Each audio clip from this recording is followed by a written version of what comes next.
I had the honour of speaking with Loretta, the director of Mayo Rape Crisis Centre, ahead of her retirement. She spoke about the centre's vital work providing free confidential counselling for survivors and their families, legal and court support, advocacy during Garda interviews and medical visits, and delivering education programmes like disclosure training. It was a privilege to help share the powerful impact of this incredible team. I'm very grateful to be sitting down with the director of the Mayo Rape Crisis Centre. This topic really means a lot to me. It touches home with me. My reason for doing this is to raise awareness, as I always thought the crisis centre was just a helpline. I didn't realise that they provided the service that they provide. So Loretta has agreed to have a conversation with me to talk about what the Mayo Rape Crisis Centre provides and all the other rape crisis centres around Ireland. Thanks for having this conversation with me, Loretta. It really means a lot. You're very welcome, Sophia. Very happy to do this. Thank you. I just have a few questions here that we can go through. Yeah, is that okay? Absolutely. Can you tell us a little bit about the history of the Mayo Rape Crisis Centre? Back in the early 90s, there was absolutely no services in Mayo for women at that time who had experienced sexual violence, childhood sexual abuse. So women and girls had to travel to Galway. And then a bunch of women here in Castlebar and Mayo came together, primarily Ruth McNeely and Fiona Neary, Mary Dively. I can't remember all the other, but they came together and they formed the Mayo Rape Crisis Centre in 1994. And I joined them then in 1995. So we've been in the county 31 years this June. June 1994 it opened its doors for the first time. And not many people are aware that these services are even here. No, absolutely. And you can view that from two ways. I always say, if you don't know that we're here, possibly it means you never needed us. Yeah. And that's a good thing. Mm-hmm. But for the vast majority of people, it's really good to know that if you or someone in your life was ever impacted by the crime of sexual violence, be that childhood sexual abuse, sexual assault, sexual harassment, and rape, that there really is a fantastic service available in your own community. We offer free counselling, support, information and advocacy, which is, hugely helpful to people. Sometimes people just need to check us out in terms of, is this the right place? Where do I go to? How do I start the journey? So we do that for the victims, but the other piece that people don't realise is we work a lot with the supporters of the victim. So the victim may never come through our door, but a parent may get in touch with us, a sibling, a partner, a friend, or a colleague. Mm-hmm. And what we have learned over our 31 years, very often if the primary person in a survivor's life is well informed about sexual violence and the myriad of impact it has on someone's life, that can be the most healing thing. Mm-hmm. And supportive thing for the victim. Yeah. Yeah. What kind of services do you offer survivors of sexual violence? So the first thing we'd say is you can phone our helpline. We operate a free phone helpline 4 mornings a week. And then for 2 hours on a Friday morning. That point of contact can be really helpful because someone may call us a number of times and they're just checking us out. And of course, it's very wise to do that because it's really important to know, is this a safe place for me to access the service? So that can be one call, it can be a number of calls. What we try to encourage the caller to do then is to come in for what we call an initial appointment. Mm-hmm. So we say all the time, just come in and have a chat. Have a cup of tea, have a chat with us. Let us get a sense of what your needs are. Let you get a sense of us and what we offer. And out of that, hopefully we will establish, this would be a good time for you to come and have counselling with us. So, if it's been a recent assault or a recent rape, we will try to get someone in the door within 2 weeks of that first point of contact. And then if someone is in crisis, we will try to get them in to see a counsellor as quickly as possible. Otherwise, we do unfortunately operate a waiting list. And we'll try as hard as we can to get people seen as possible, as quickly as possible. Our intention is always to respond as best as we can within our limits and what's available to us. So once you've had that initial appointment, then you come in and you get assigned a counsellor. Mm-hmm. And we would always encourage someone, please try and show up every week for the first 6 to 8 weeks, just to get an idea, is this helping? Is this making a difference? And then after that, like our constant is long term. If it's working for you, you keep coming. Okay. We don't put a limit. We don't believe you can. We've learned ourselves over the years that what we call disclosure, which is where someone begins to tell all the things that happen, not just one. It's a process. It can take someone a number of years to be able to act, to have the safety and the capacity within yourself to even start to look at this or touch on it. So our work is very gentle. It's very client-led. We don't need to know the details. We keep saying to the client, we don't need the story. We need to work with the impact. How is what happened to you in the past showing up in how you engage with life today? You know, so it's really slow-paced work because we're dealing with trauma, but it's not just a physical trauma. It's emotional, it's psychological, and it's spiritual, you know, depending on how the abuse happened and where and all of that. So we're very much led by what our clients are telling us. Every client brings us something new. We learn something different from every client that comes through the door. They have a unique perspective that helps us to stay that way informed. Yeah. What is your role as the director and what inspired you to work in this field? Okay, so so I joined the service in 1995 as a volunteer and as a volunteer counsellor, and I continued as a volunteer for a number of years. In the early 2000s, I because my own background is in psychotherapy and clinical supervision, I joined as 2 days a week, and I did a lot of educational work and one-to-one counselling work. And then when our outgoing director, Ruth McNeely, retired in 2014, I interviewed for the job and got the role as director of service. It's changed a lot because when we began, we were funded partially through the HSE. In 2014, we were moved in under TUSLA, the Child and Family Agency, so our funding and everything came through there. So my work then began to change quite a bit in that I had to begin to advocate for the service as opposed to for the client, even though they are inextricably linked. But I had to begin to campaign and advocate to make sure we were getting funding and support across government, really, to make sure that we had what we needed to meet the needs of the client. And then my work was very much about getting out and promoting the service, making people aware that we existed and what we offer, and starting to link in with other community groups, because I think connection is essential. Because again, Sophia, and you'd be aware of this, that sexual violence affects every aspect of someone's life. So we need to be connecting into educational services, to probation services, to employment services, to housing, to health, you know, to see that it's an integrated and a holistic response that we are offering, and that we know where to make the referrals on to, and that other services know where to make the referrals into. Because a safe, clear referral pathway is really helpful. Good information, correct information makes it safe for the victim. And then I would do a lot of work with the guards, advocating with the guards, in particular the DPSU, the Protective Services Unit that opened here in Mayo in 2020.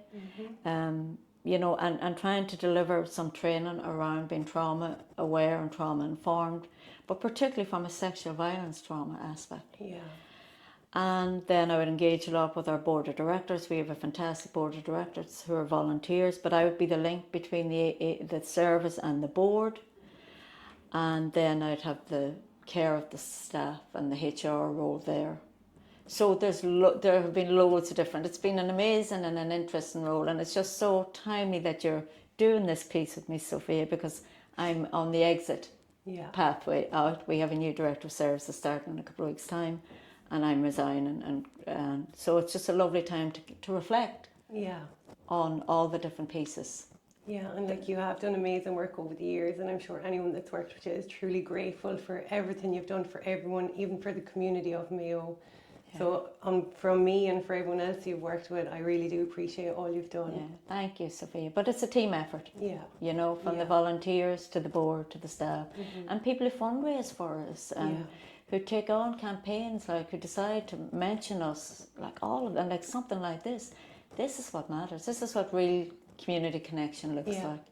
And this is a lovely chance to take away any sort of anxiety someone might have about contacting us, Yeah. to really reassure people there's nothing forced or coerced if you contact any of the 16 rape crisis centres.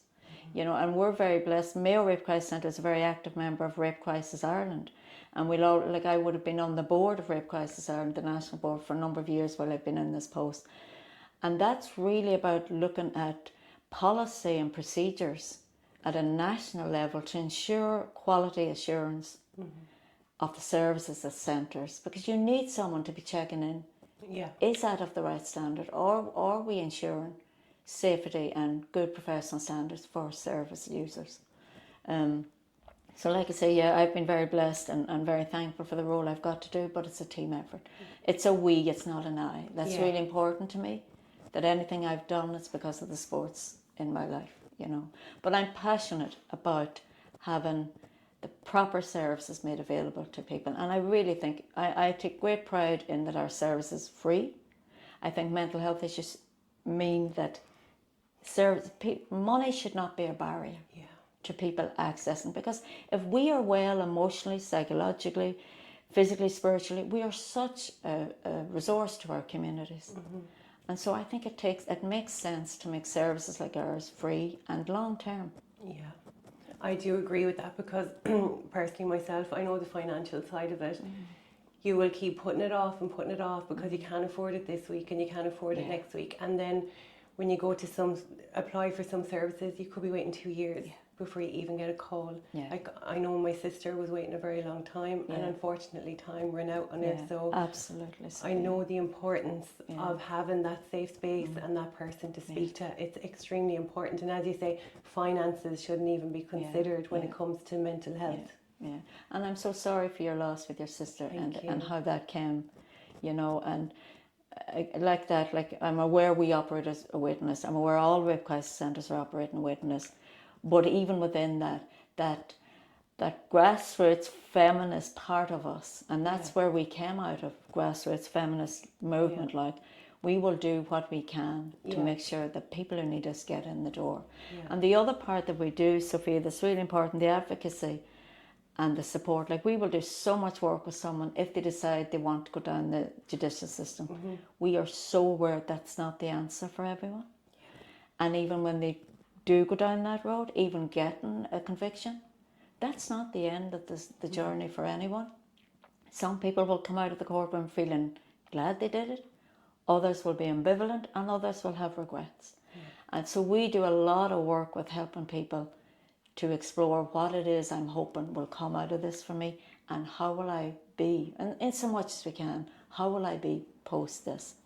So the work we do with the guards and with the legal system, it's a really, really important part of the work of a rape crisis centre, you know, and giving people good information. Yeah. You know, that, again, really important. Because when you're going through that whole process, you're very, very vulnerable. And speaking on behalf of myself, I believed anything anyone told me. You know, when I went down the road of taking the case against my father, I thought this will all be over and done with within 2 years. Like, it's 11 years later since I get my statements, and I'm still feeling the consequences of it all. It's not just once the court case is over, click a finger, that everything's okay.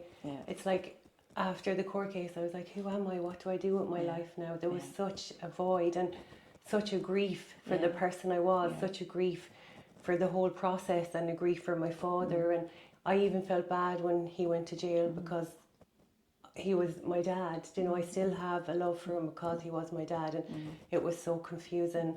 And then all the headlines in the paper saying all this horrible stuff, and part of me was like, but that's my dad, why are they saying that? You know, it's like, it's really like push and pull. Very, very complex, and there's layers to it, Sophia, as you so beautifully put there. And you know, I think it's really hard for people to understand, because of our judicial system and how it's structured. Our case can feel like it's just a case to the state solicitor and all of that, but it's your life. And when you're engaged in it, it can become everything. And then the aftermath, when it's gone through, it's like, well, what next? But I think, to be fair to the Justice Minister, Jim O'Callaghan, he has spoken quite recently about having to look at why it takes so long. And you know, our policy and legal person in RCI have we are advocating for this all the time. We need to look at the judicial system to ensure that it's meeting the needs of victims. And lengthy, long drawn out processes, it's not in the interest of victims. So that has to be looked at. I believe it is being looked at. I am very hopeful as I leave the sector that is going to change.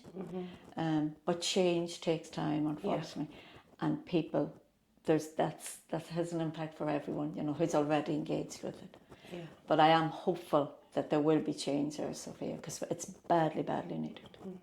It's like when I done the restorative justice with my father last year, I said to him, I said, you're in here in prison, you're getting all the support in here, you're getting looked after, you're safe. I said, it's easy for you, like you're the ones that done the crime, you're the ones that caused the damage, but it's the people on the outside that have to pick up the pieces all the time. It's very disheartening that you go through what you go through with all the courts and stuff like that, and they're tucked away and they're being safe, and I know they're serving their sentence and stuff like that, but it's just the support that's needed on the outside it's not. And you're serving a different type of sentence. Exactly. Yeah, and that's not always understood. No. Yeah. It's a life sentence. Yeah, and it's looking at what can we do as a society to help with that, because sexual violence is so prevalent. That's that, and here in Mayo, people need to hear that this isn't something that happens in big cities or in bigger countries. This happens in every town and village, everywhere of Mayo, and we'll still say the most unsafe place for a child to be is still in their family, because the vast majority of sexual violence that a child experiences will be within the family. And until we start being brave enough to look at that and talk about that, and we need to start working with parents. Before people become parents, we need to educate people about what it takes to keep a child safe. So it's just really good to be able to let people know, yes, there's a fantastic service in Mayo, but you need to first look at the prevalence of the crime. And again, even when it comes to rape, the vast majority of rape happens within a relationship. It's not the stranger down the alleyway. There will have been some form of connection somewhere, be it a colleague or a friend of a colleague, but it's very, very seldom a stranger. So that's, again, it's a hard thing to look at, but that's what we know in Mayo Rape Crisis Centre. That's what our own data and statistics tell us. Wow. What does the process look like when someone reaches out for help and support? Well, it's a bit like what I said, it can begin with an email or a phone call. Like our website gets a lot of traffic. A lot of people will, that's mrcc.ie. We will get a lot of emails through there, people just checking in, So it can be by email, it can be by phone, it can be text. It's that you always get the sense of someone just checking us out, It can also be a referral in from another. It can be from SATER, the Sexual Assault and Treatment Unit in Galway.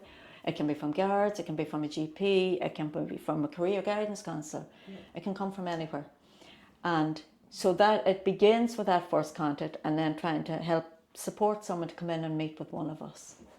And like I said, we do have a chat and an assessment of what's needed. And then it's the reality of counselling, long term, Like young people don't stay as long, but we don't, I'm very clear about that, we don't put a time limit. Because it's up to the client and the counsellor to work together to see what is most needed. And we would hope that most people, when they finish with us, they're going away with feeling like we talk about, we listen, we support, and we empower. So we would hope when most people are leaving and finished with us, they feel they've been listened to. They have found supports within themselves and within their circle to continue to live well, and that they feel empowered. Like really, we talk about having power with people, not power over them. And if someone is not able, it's not about the counsellor telling someone what they need to do. It's a collaborative process about asking someone, so what do you think? And how about, so it's all of that, Sophia. So, and the people who leave here, I always feel they are such a gift to their community and their family then. Because they are the ones that will go on. to notice and to look for change and all of that. You know, like they're the ambassadors really down the road in terms of the issue that we're talking about. Because I find as well from my experience, when a person is going through all this, it's a domino effect. It affects everyone in the household, everyone, friendships, partners, children. It's not just the victim, the survivor, it's the whole world around them. Absolutely, Sophia, and that's why we reach out and offer services to supporters. We'll sit with the family, you know, and help them understand, because that is what's needed, an understanding, and to develop empathy for what, you know, the client, the person has gone through. And it's really important to say as well, when we open, we only work with women and girls. We now work with men and boys. Like sexual violence doesn't have a gender, you know. But I suppose what we've always known is that the vast majority of sexual violence will be perpetrated on a woman by a man. But what we've learned is, like, men are more likely to have been abused in their childhood and their early adolescence. As a man gets older, the threat of sexual violence diminishes. For women, what we've learned is that never goes. And we've had elderly women raped in their own homes. So that's, you know, something that we always have to bear in mind. And also that 98% of perpetrators are male. So, you know, but it's really important that men and boys know they can also come to us and be met with the same respect and dignity and understanding. That's beautiful. Yeah. How can we better educate young people and adults about consent, respect and boundaries? That's a big ask. Like, there are a lot of good programs and initiatives that have been started over the last 10 years in particular. There's a lot of survivors that have taken to social media and everything that are talking, you know. So there is more information out there. There is a commitment from the Department of Education and from Health and all of that. And the new agency, like, we are now under Department of Justice. We're in a dedicated service called CUNE, which was set up under the auspices of Helen McEntee when she was Minister for Justice. So that is a dedicated project under the Department of Justice for domestic, sexual and gender-based violence. And there is a big commitment in there. And there, I don't know if you've noticed, there are advertisements being run on national television and media trying to talk about consent and healthy relationships and everything. But for myself, I actually think the conversation, it begins with family. It has to start with parents. Consent begins from the youngest age, when the little toddler doesn't want to go to granny or granddad and doesn't want to do the kiss or the hug. And you teach the child to trust what it's feeling in his body, rather than saying, go on, oh, you can. A small child knows it's no, but we educate them out of that. So I think we work with parents. I really think we need to start. Like, in this country, if you want to get married in the traditional way, you do a pre-marriage course. Which for some couples, I'm sure it's really helpful. Where's the pre-parent course? Where do we sit with couples and say, okay, do you really want to do the work? Are you really ready to do the work of parenting? Because it's a big ask. And we need to make sure you have supports in place to help you down that journey. Because the home, schools are really important. Teachers are really important. A good teacher can change a child's life. But I think start in the home. That's very much, I'm speaking very much from my own opinion here. I totally agree with you, coming from my own experience. As you know, my father was my abuser, and when I went in to do the restorative justice with him, I asked him, why did he keep doing what he'd done? And his answer was, because I never got into trouble. Wow. So I totally agree on what you're saying about educating parents. Like, even for myself and my daughter, she lost out on a lot of my life because I wasn't shown the right path in life because of the home I came from. So, like, I could have been a different parent to her if I didn't have the childhood that I had. It's like I had no guidance, no support to show me how to be. I know there's no such thing as perfect, but to be a good parent. And that's really powerful, Sophia. And we've had so many people come to us when they become parents. Because then it comes to, okay, I've never told anyone about what happened to me in childhood, and now I'm really afraid it's going to turn up. in how I parent my child. And we just really encourage that. We think that's powerful, you know, it can be a real moment for people. Yeah, that's something I didn't even know that was provided, or something that was out there. Yeah. Are there any misconceptions about sexual violence that you think need to be addressed? I suppose, like what I said there previously, first of all, that it does happen in Mayo.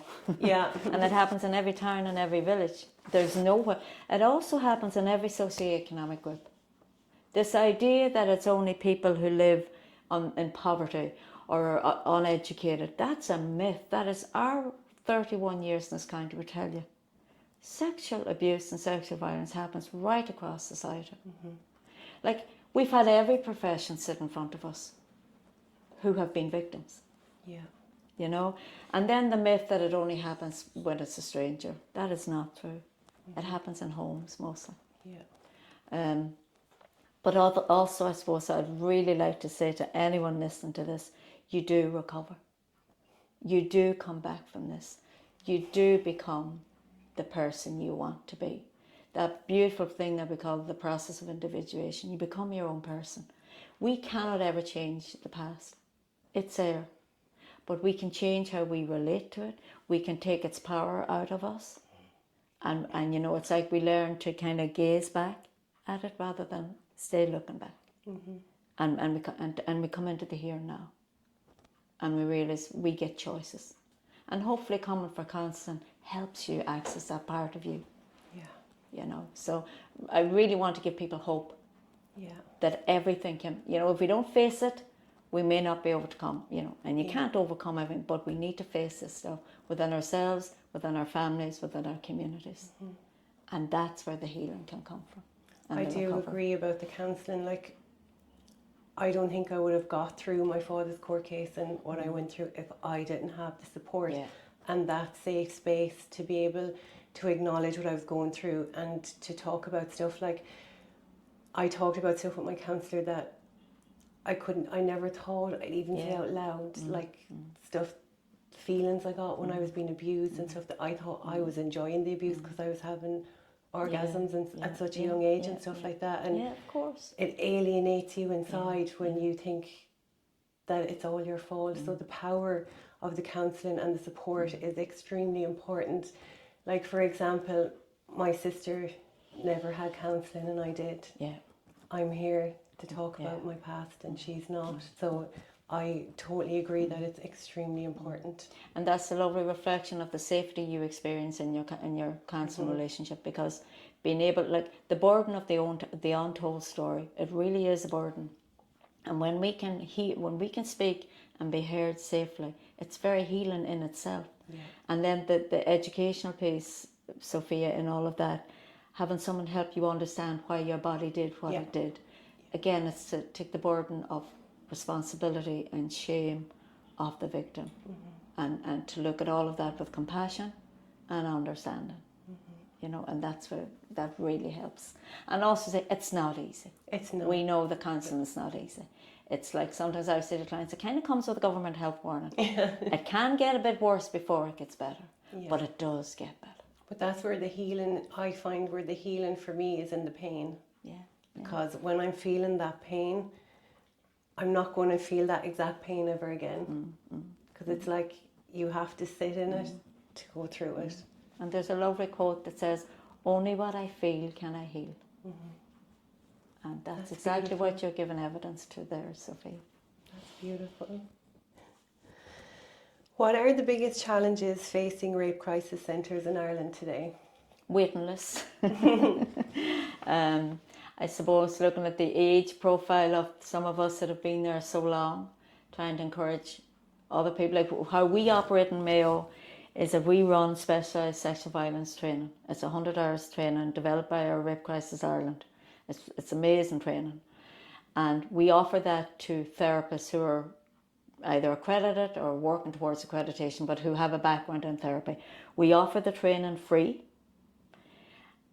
And the payback to the centre is that therapist will then do 2 sessions a week for 2 years voluntary. So we really believe, we are very committed to the volunteer. I think volunteerism is one of the most unsung golden pieces in our society today. When you think of all the self-help groups that have come from volunteerism and the absolute gift they've been to people. So trying to have finances available to provide that training and to keep bringing in a net of new, like the last time we ran the training was 2018, 2019. So we are really due to run that training again. And I'm hopeful that's going to happen the next year. And keeping that alive and keeping the funding alive, you know, from Kieran now, from the Department of Justice, that we have good, and that we offer good paying conditions to the staff working here. You know, that because it's really important to support the workers well. For Mayo in particular, the big challenge for us is we need a new building. We own this building. We're really lucky. We have just now this month, this building here in Newtown is ours. But it doesn't meet the need. There's a lot of structural problems in the building, and our dream would be to have a greenfield site where we could design a building that would just really value victims of sexual violence and their supporters.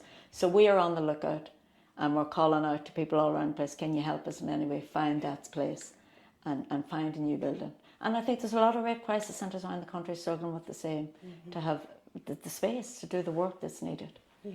And I suppose the other thing that's challenging for us is the world of the predator, how that is becoming more and more harder to almost predict. You know, I won't even get into this now, but we can't but mention the internet, pornography, you know, toxic masculinity, the influence it's having on our young boys and our young men. We need our men to stand with us.